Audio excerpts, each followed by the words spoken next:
আজ আমরা resistance, inductance, capacitance, reactance এবং ইম্পিডেন্স নিয়ে কথা বলবো। রেসিস্ট্যান্স, যখন কোনো ওয়্যারের মধ্য দিয়ে কারেন্ট ফ্লো হয়, কারেন্টটা তখন বাধাপ্রাপ্ত হয় এবং বাধাপ্রাপ্ত হয়ে হিট এনার্জিতে কনভার্ট হয়ে যায়।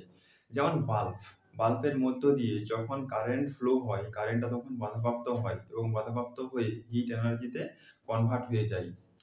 ইন্ডাকট্যান্স, কোনো ইন্ডাক্টরের মধ্য দিয়ে যখন কারেন্ট ফ্লো হয়, কারেন্টটা তখন বাধাপ্রাপ্ত হয় কিন্তু ইন্ডাক্টরে এনার্জি স্টোর হয়। ইন্ডাক্টরে এনার্জি স্টোর হয়, এটাকে বলা হয় ইন্ডাকট্যান্স।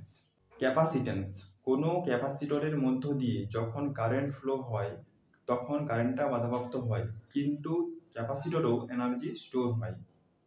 ক্যাপাসিটরে এনার্জি স্টোর হয়, এটাকে বলা হয় ক্যাপাসিট্যান্স। রিঅ্যাকট্যান্স, ইন্ডাক্টরের মধ্য দিয়ে যখন কারেন্ট ফ্লো হয়, কারেন্টটা যখন বাধাপ্রাপ্ত হয়, সেই বাধা দেওয়াকে বলা হয় রিঅ্যাকট্যান্স। ক্যাপাসিটরের ক্ষেত্রেও সেম, ইন্ডাক্টরের ক্ষেত্রে ইন্ডাকটিভ রিঅ্যাকট্যান্স বলে আর ক্যাপাসিটরের ক্ষেত্রে ক্যাপাসিটিভ রিঅ্যাকট্যান্স বলে। কন্ডাক্টরের মধ্য দিয়ে যে কারেন্টটা বাধাপ্রাপ্ত হয় সেটা হয় রেসিস্ট্যান্স। ইম্পিডেন্স, যখন রেসিস্ট্যান্স এবং রিঅ্যাকট্যান্স একসাথে থাকে তখন ইম্পিডেন্সে মেজার করা হয়। এটা মোটরের ক্ষেত্রে হয়, কারণ মোটরে রেসিস্ট্যান্স থাকে এবং রিঅ্যাকট্যান্স থাকে। ওই দুটোই মিলে টোটাল কত কারেন্ট বাধাপ্রাপ্ত হচ্ছে সেটা ইম্পিডেন্সে মেজার করা হয়।